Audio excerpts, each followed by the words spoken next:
Bonjour à tous. Nous continuons et terminons notre série sur le fait d'être conscient des réalités spirituelles avec un message important pour l'Église du Seigneur.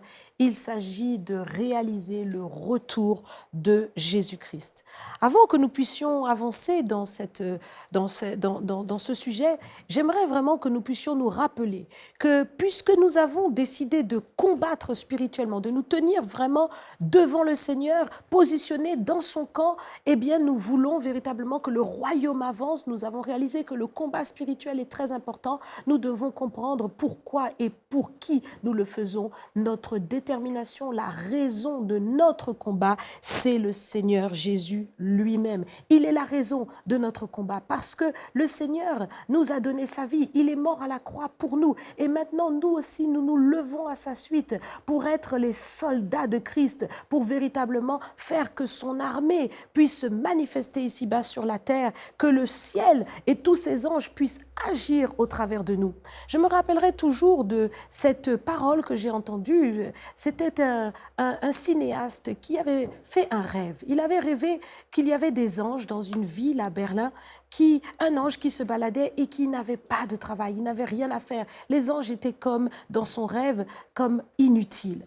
Ce rêve m'a interpellée lorsqu'il a déclaré, parce que j'ai réalisé que tout enfant de Dieu peut exactement mettre le royaume des cieux au chômage. Les anges nous ont été donnés pour pouvoir véritablement faire une œuvre ici-bas. Mais si nous ne rentrons pas dans cette dimension spirituelle pour pouvoir faire prévaloir le royaume de Dieu, si nous n'avançons pas dans notre prière, dans notre détermination par le jeûne, la consécration, nous pouvons aussi être de ceux qui mettent les anges, entre guillemets, au chômage. Mais nous avons compris, vous avez compris, et désormais, vous voulez faire avancer le règne du Seigneur.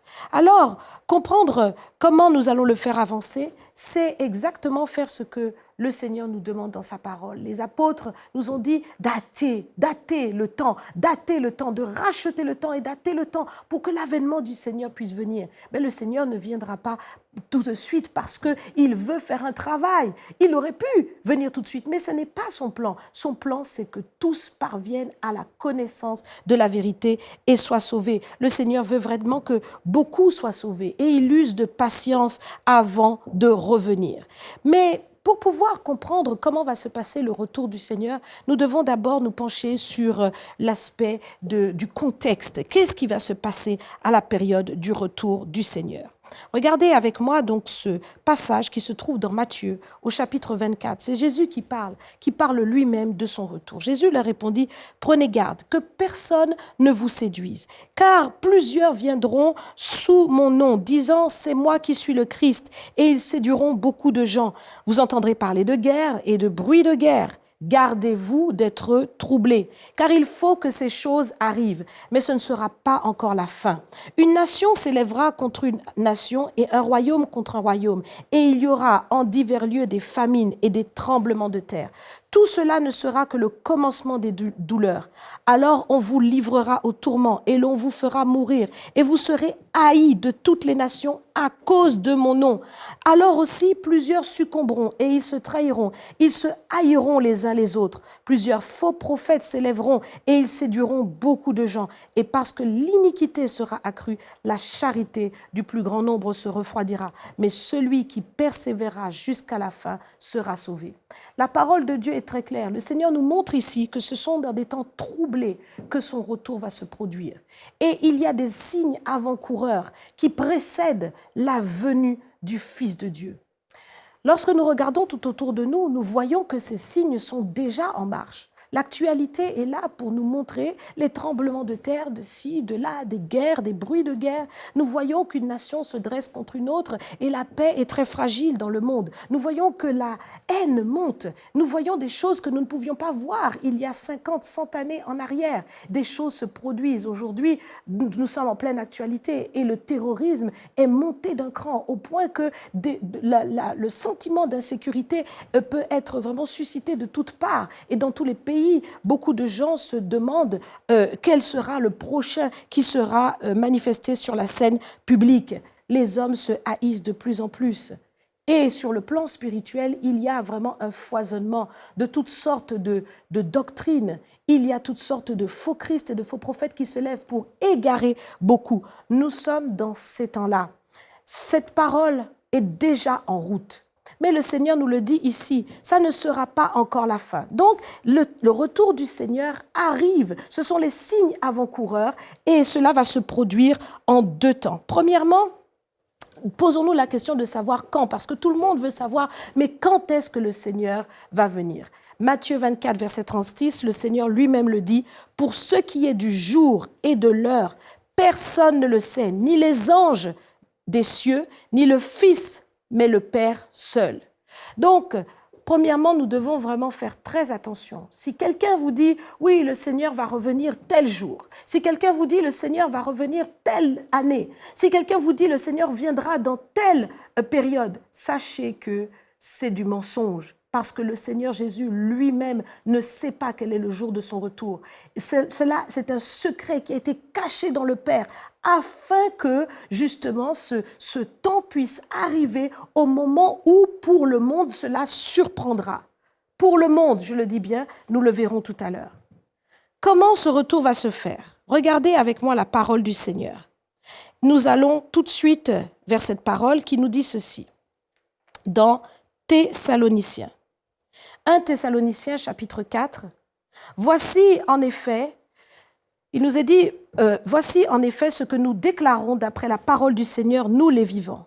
Restez pour l'avènement du Seigneur, nous ne devancerons pas ceux qui sont morts, car le Seigneur lui-même a un signal donné, à la voix d'un archange et au son de la trompette, descendra du ciel et les morts en Christ ressusciteront premièrement.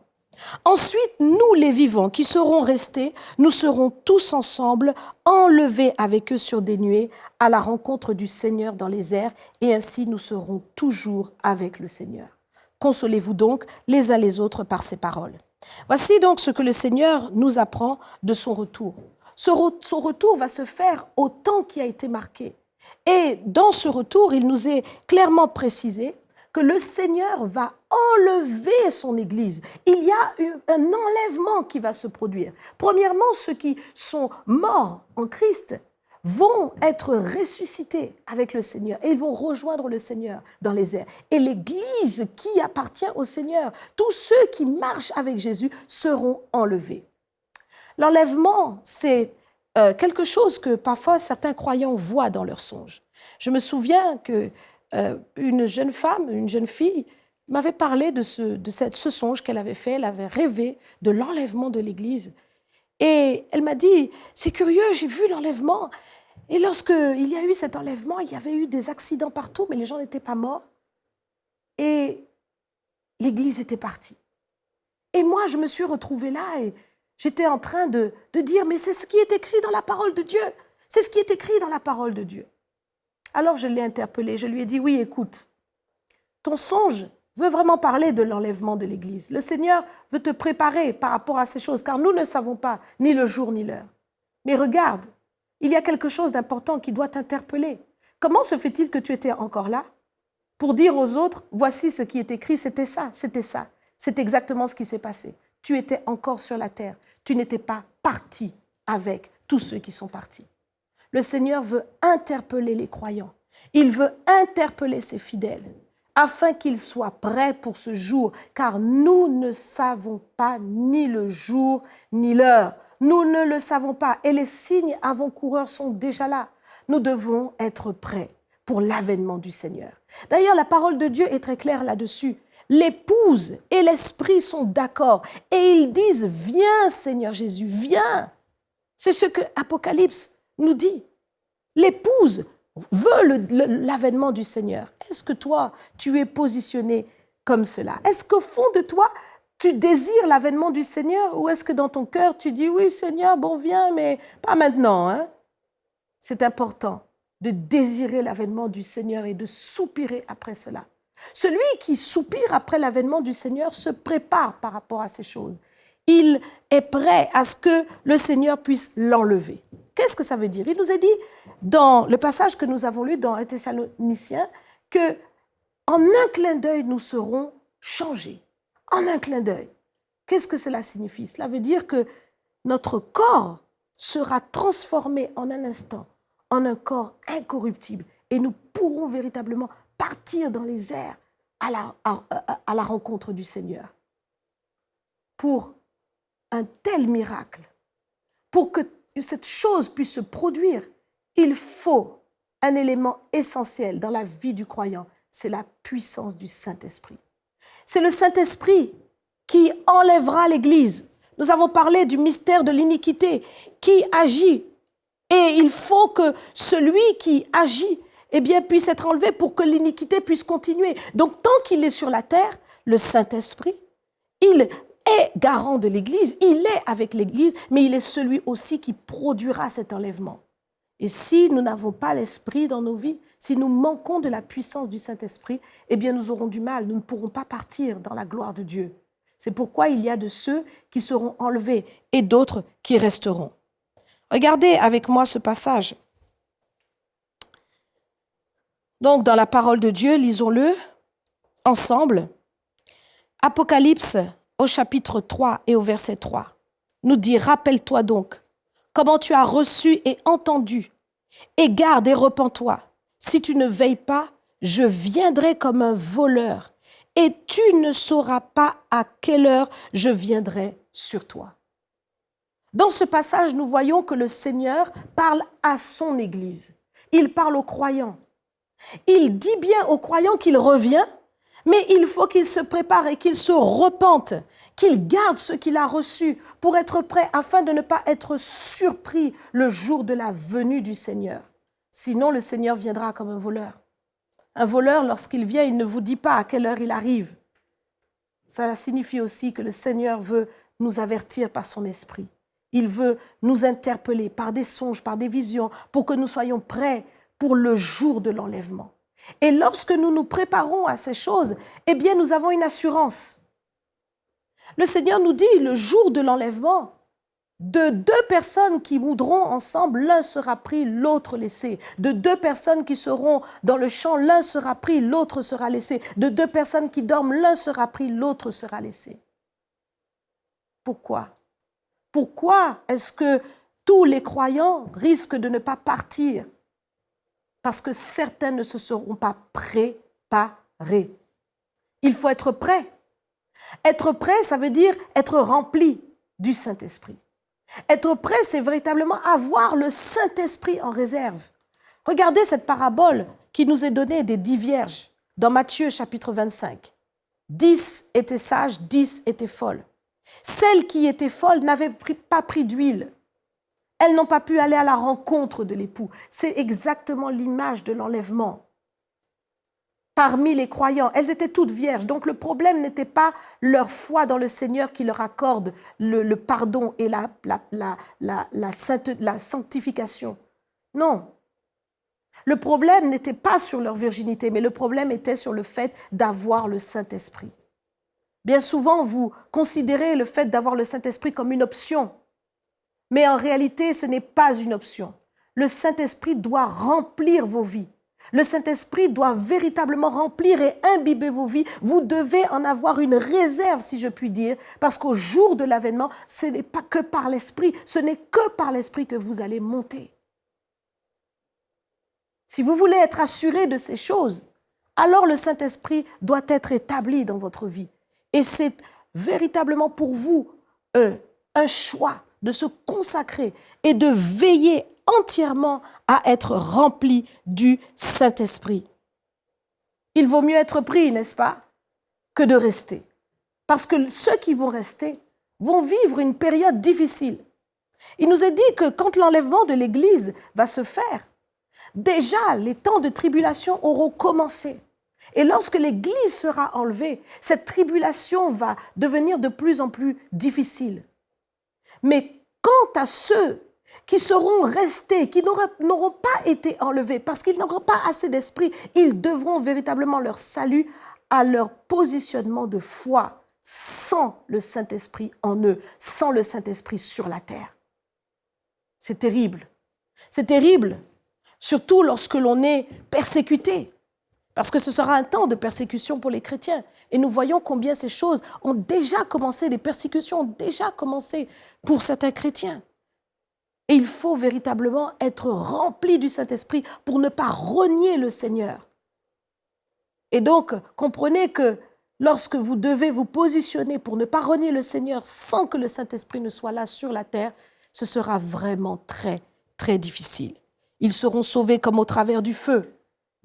Et nous ne voulons pas que les croyants se retrouvent dans cette situation. Et c'est pourquoi ce message vient vers vous. Ce message vient vers vous. L'Église va être enlevée.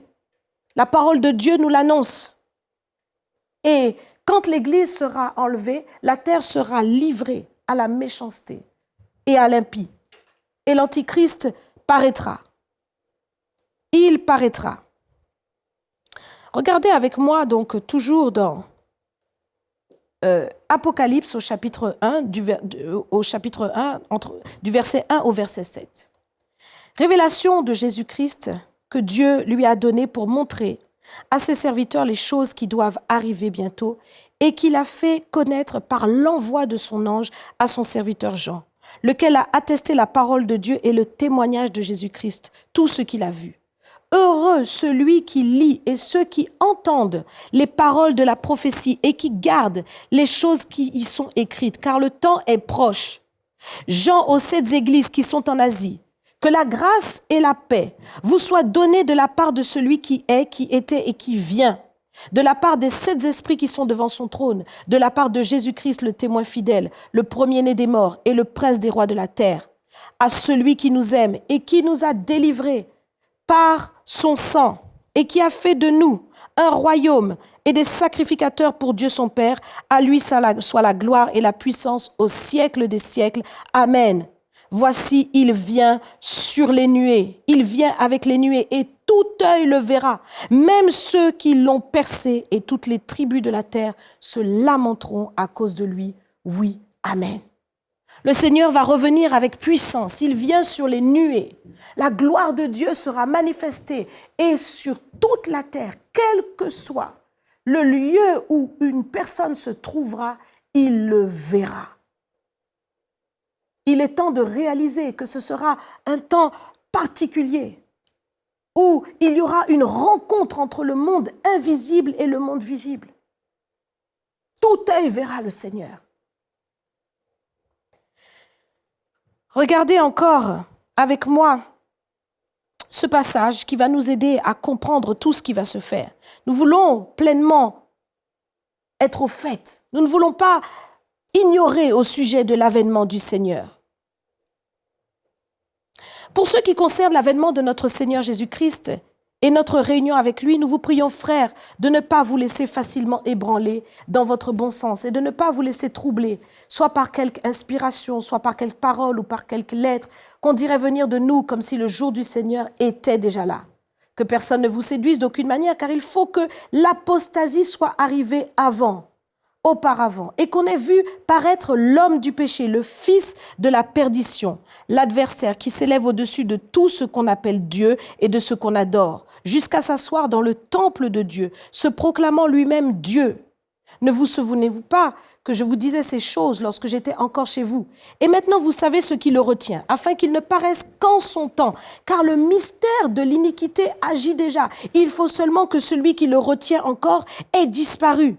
Et alors paraîtra l'impie, que le Seigneur Jésus détruira par le souffle de sa bouche et qu'il anéantira par l'éclat de son avènement. L'apparition de cet impie se fera par la puissance de Satan, avec toutes sortes de miracles, de signes et de prodiges mensongers, et avec toutes les séductions de l'iniquité pour ceux qui périssent, parce qu'ils n'ont pas reçu l'amour de la vérité pour être sauvés.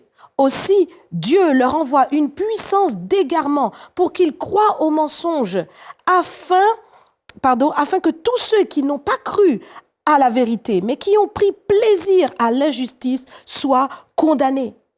Pour nous, frères bien-aimés du Seigneur, nous devons à votre sujet rendre continuellement grâce à Dieu parce que Dieu vous a choisi dès le commencement pour le salut, par la sanctification de l'Esprit et par la foi en la vérité. C'est à quoi il vous a appelé par notre évangile pour que vous possédiez la gloire de notre Seigneur Jésus-Christ. Amen. Voici un passage si important qui nous parle de l'avènement du Seigneur dans le détail et qui nous explique que lorsque le Seigneur reviendra, cela se fera dans un temps, comme je le disais, troublé. L'Église sera premièrement enlevée, mais auparavant, il y aura véritablement la venue de l'apostasie. C'est un temps où les gens renient tout ce qui est Dieu. Et nous voyons bien que le temps de l'apostasie se prépare. Nous voyons bien qu'il est de plus en plus difficile de pouvoir parler à une génération qui refuse de connaître Dieu, qui préfère les philosophies humaines, qui préfère des religions qui leur parlent de toutes sortes de dieux ou de toutes sortes de principes philosophiques, mais qui refusent véritablement le message du véritable Dieu. Nous voyons que nous sommes dans un temps troublé. Nous voyons bien que ce temps prépare véritablement la venue du Fils de la perdition, comme il nous est dit. Et effectivement, lorsque l'Église sera enlevée, l'impie manifestera celui qu'on appelle l'Antichrist. L'Antichrist, c'est celui qui se lève, c'est un homme de pouvoir qui se lèvera dans un temps troublé et qui fera des signes, qui opérera des signes, qui opérera des miracles et qui se fera passer pour Dieu et qui blasphémera le nom de Dieu. Il a reçu l'autorité et le pouvoir directement de Satan et il se lèvera pour séduire. Il se fera passer pour Dieu lui-même. Lorsque l'impie viendra, ça sera déjà un paroxysme de méchanceté sur la terre. Nous voulons réaliser que nous, les enfants de Dieu, nous avons un rôle à jouer pour faire en sorte que le maximum soit sauvé. Nous devons réaliser que ces choses se préparent et nous ne pouvons pas être passifs en disant tout simplement « Hélas, le monde court à sa perdition. C'était déjà écrit. Tout ce qui nous arrive, c'est déjà écrit. » Pourquoi? Parce que pendant que les ténèbres sont épaisses, nous sommes encore la lumière du monde. Nous sommes encore le sel de la terre. Et avant que ces choses ne puissent venir à leur accomplissement, le Seigneur attend que la lumière brille au sein des ténèbres. Nous ne pouvons pas reprocher aux ténèbres d'être ténèbres, mais ce que nous pouvons, c'est reprocher à la lumière de ne pas briller. Le Seigneur dit, mettons la lumière sous la table. Non, il faut la mettre sur la table afin d'éclairer. Nous avons besoin véritablement de ne pas nous cacher, mais de réaliser que maintenant, ce message du royaume qui nous est disposé, du royaume qui est disposé pour nous, c'est un message qui doit être donné au plus grand nombre. Cet antichrist qui va venir viendra avec une puissance d'égarement et de séduction pour égarer tous ceux qui n'ont pas eu l'amour de la vérité pour être sauvés. Regardez cette expression même que le Seigneur prend. Ils n'ont pas eu l'amour de la vérité pour être sauvés. Lorsque nous voulons être conscients des réalités spirituelles et que nous voulons nous positionner dans le camp de Dieu, nous devons veiller à avoir l'amour de la vérité. L'amour de la vérité va nous protéger. L'amour de la vérité va nous protéger des faux Christ. L'amour de la vérité va nous protéger des fausses doctrines. L'amour de la vérité va nous protéger des faux conducteurs. L'amour de la vérité. Ceux qui ont l'amour de la vérité sont sauvés. Parce que la vérité, c'est le Seigneur. Et le Seigneur veut se révéler à quiconque est de bonne volonté. Nous devons faire attention à notre positionnement et à notre attitude. Nous fonctionnons, nous sommes dans la routine. Jour après jour, nous nous levons. Nous disons à Paris, métro, boulot, dodo. Nous sommes dans une routine et nous ne réalisons pas que l'histoire avance. L'histoire du monde avance. Et inéluctablement, nous avançons vers le retour du Seigneur. Le retour du Seigneur approche. Et qu'est-ce que nous allons faire?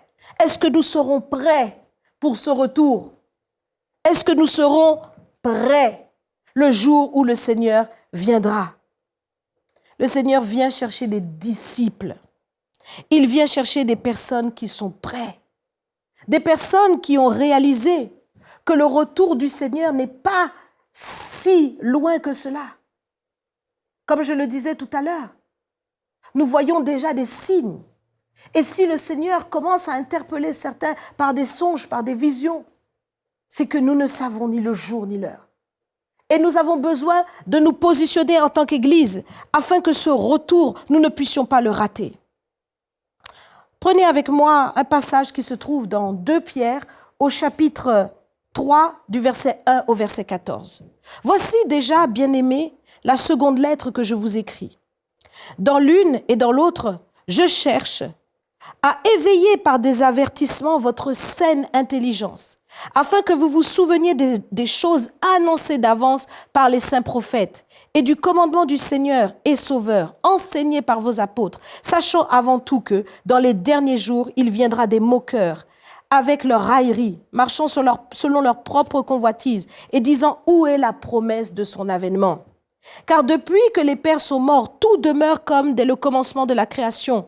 Ils veulent ignorer en effet que les cieux existèrent autrefois par la parole de Dieu, de même qu'une terre tirée de l'eau est formée au moyen de l'eau et que par ces choses, le monde d'alors périt, submergé par l'eau, tandis que par la même parole, les cieux et la terre d'à présent sont gardés et réservés pour le feu, pour le jour du jugement et la ruine des hommes impies.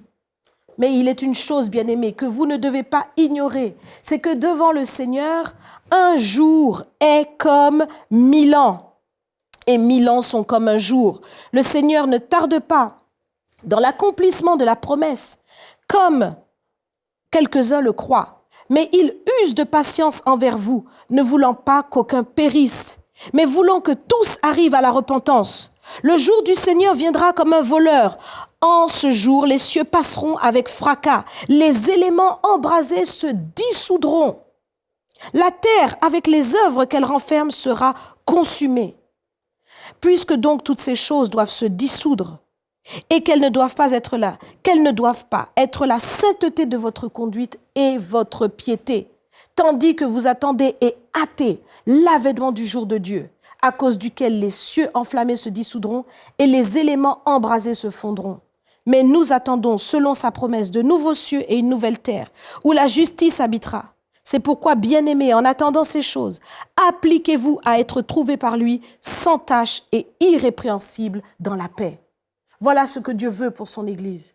Dieu veut que son Église soit consciente de l'avènement du Seigneur.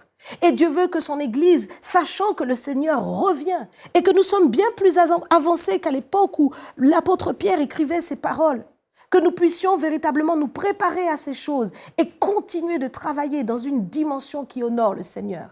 Que l'Église du Seigneur véritablement se positionne, que ta vie, que là où tu te trouves, là où tu es, là où tu entends ce message, plus jamais tu ne marches comme avant, mais que tu sois conscient de toutes ces réalités spirituelles qui viennent vers toi. C'est la gloire de Dieu. Notre vie ne se limite pas à ce que nous vivons au quotidien, mais la gloire de Dieu est là et elle veut se manifester. La gloire de Dieu se manifestera par le retour du Seigneur et quiconque aime son avènement sera dans cette gloire. Que le Seigneur vous bénisse et soyez de ceux qui marchent véritablement en étant conscients des réalités spirituelles.